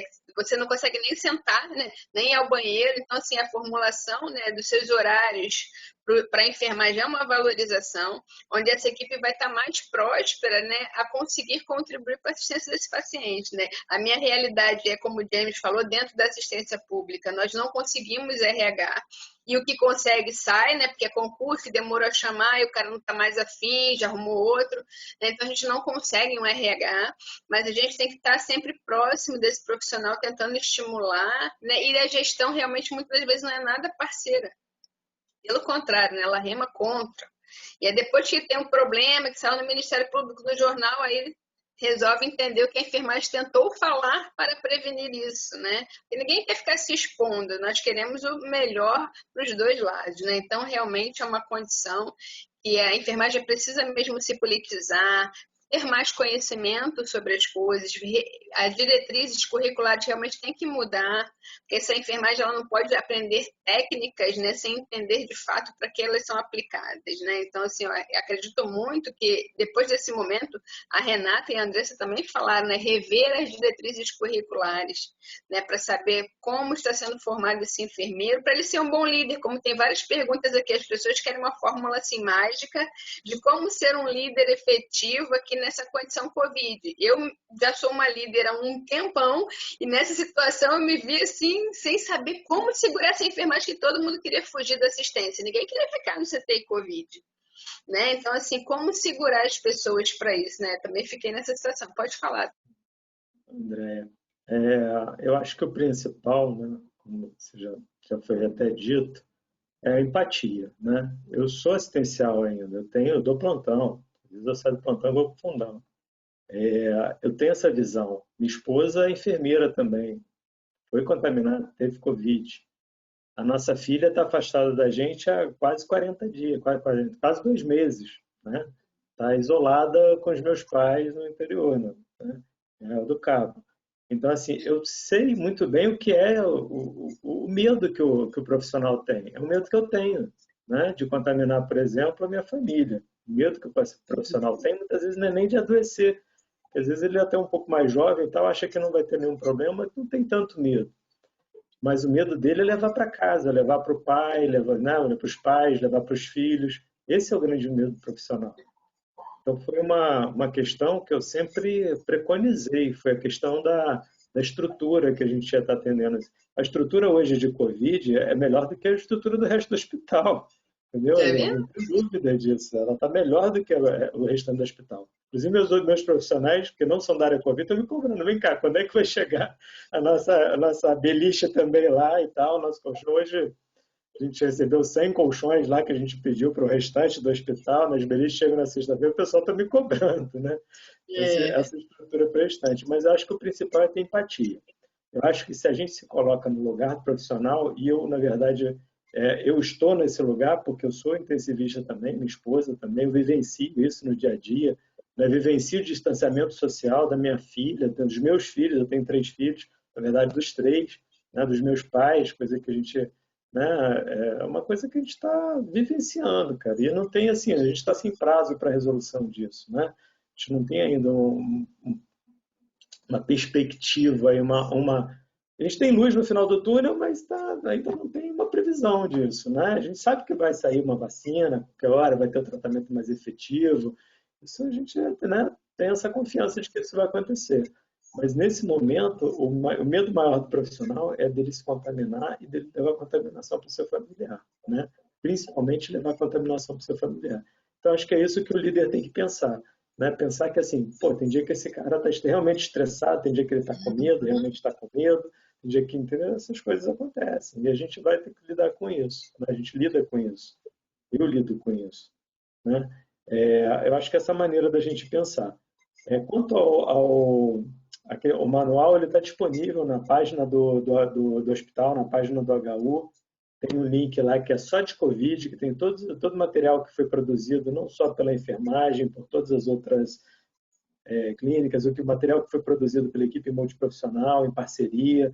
Tem muito material que foi produzido em parceria com a CCIH, com a nossa coordenação de educação permanente, com a coordenação na Comissão de Métodos de Integridade da Pele.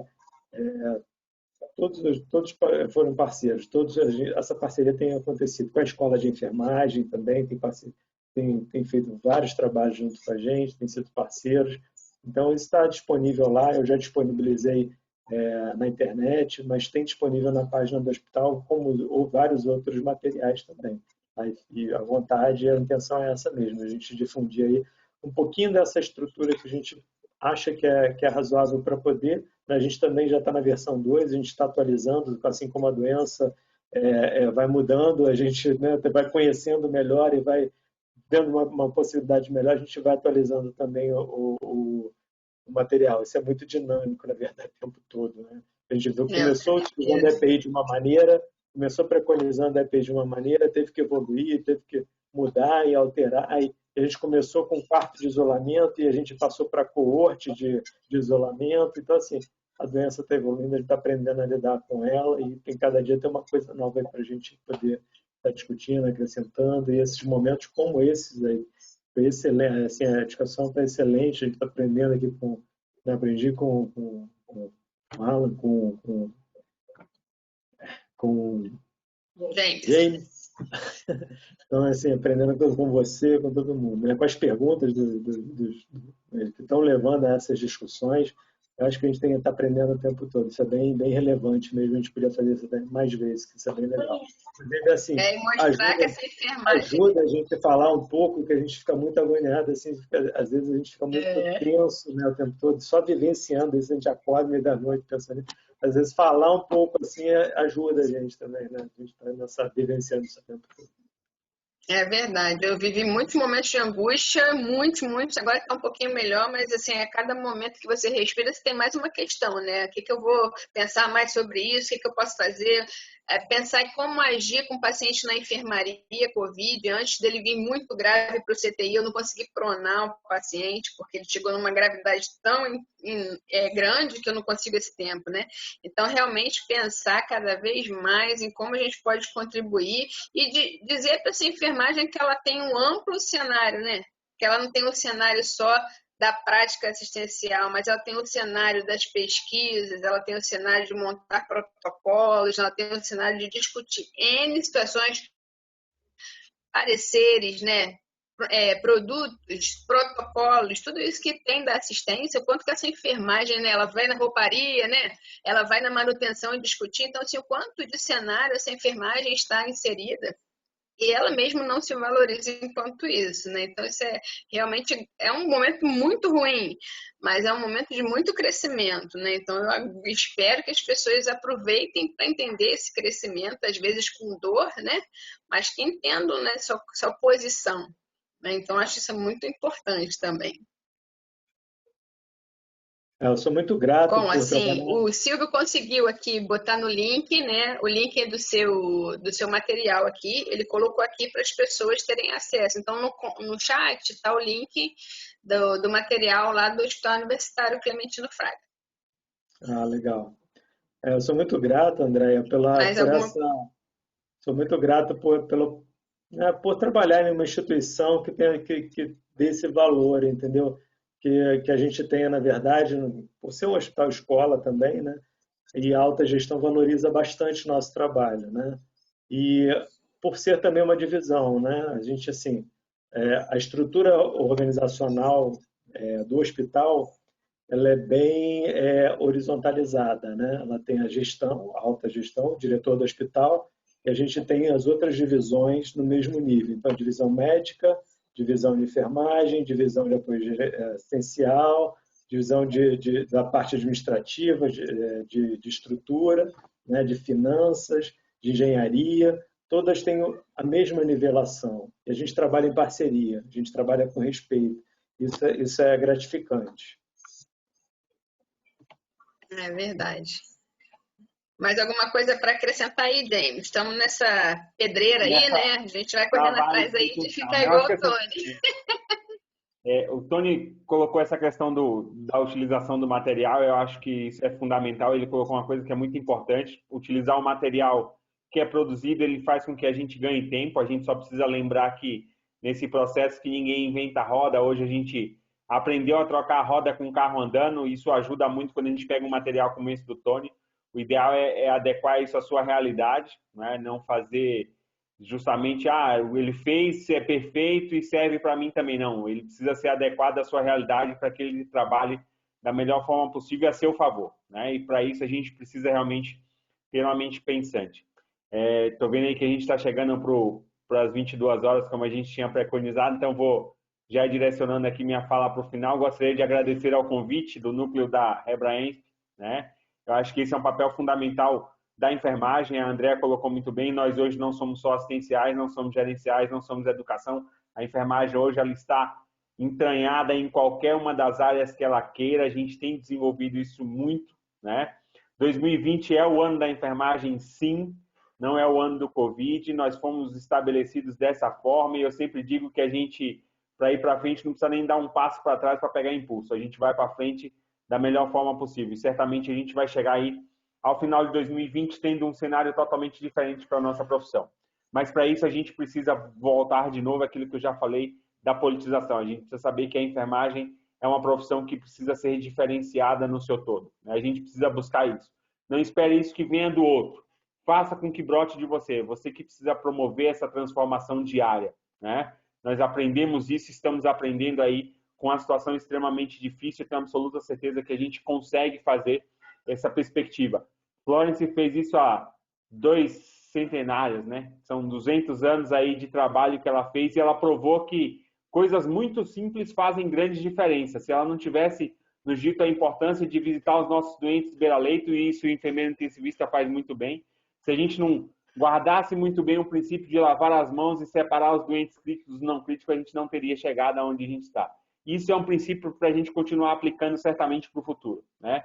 A enfermagem vai viver um 2021 totalmente diferente. A gente vai sair com políticas públicas diferenciadas, certamente, porque a gente já aprendeu que o Covid nos abalou as estruturas, não só profissionais, mas enquanto sociedade. Então, agradeço muito, foi muito bom participar com o Alan, com o Tony, com você, André, com o Silvio, né? Conheci André e Silvio agora nesse contato, mas é muito bom saber que nós temos aí grandes mentes pensantes trabalhando pela enfermagem em diversas frontes, em diversos locais do país, fazendo o melhor pelos nossos pacientes. Meu muito obrigado a cada um de vocês. Obrigada, James. Agora o Silvio pediu para abrir as câmeras para a gente fazer um print da tela para depois a gente estar colocando lá no Instagram. Quem puder abrir as câmeras aí para a gente finalizar essa reunião aqui, agradecido a participação de todos, né, todas as contribuições e que realmente essa enfermagem seja uma enfermagem de união a partir de agora, né, porque não existe, né, essas coisas dicotômicas que a enfermagem inventa, né? A gente tem que se unir de fato para que conquiste cada vez mais um espaço de valorização em prol da segurança e da qualidade da assistência para a gente ir para casa, né? Podendo respirar tranquilo, né? Sem ficar naquela angústia de pensar o que mais eu deveria ter feito que eu não consegui fazer, né? Então, acho que a satisfação tanto do profissional quanto do paciente, para a família, é o grande ganho que a gente tem em relação à nossa assistência, né? Então, um modelo realmente assistencial de estar as duas pontas, né, felizes, né, e contentes com o que elas produzem. Então, acho que isso é uma grande contribuição para a enfermagem, apesar de toda a dureza que uma guerra nos mostra, né? Então, assim, sempre a gente aprende muito mais na dor do que no prazer, né? Então, acho que é um momento de muita contribuição. Obrigada a todos pela participação.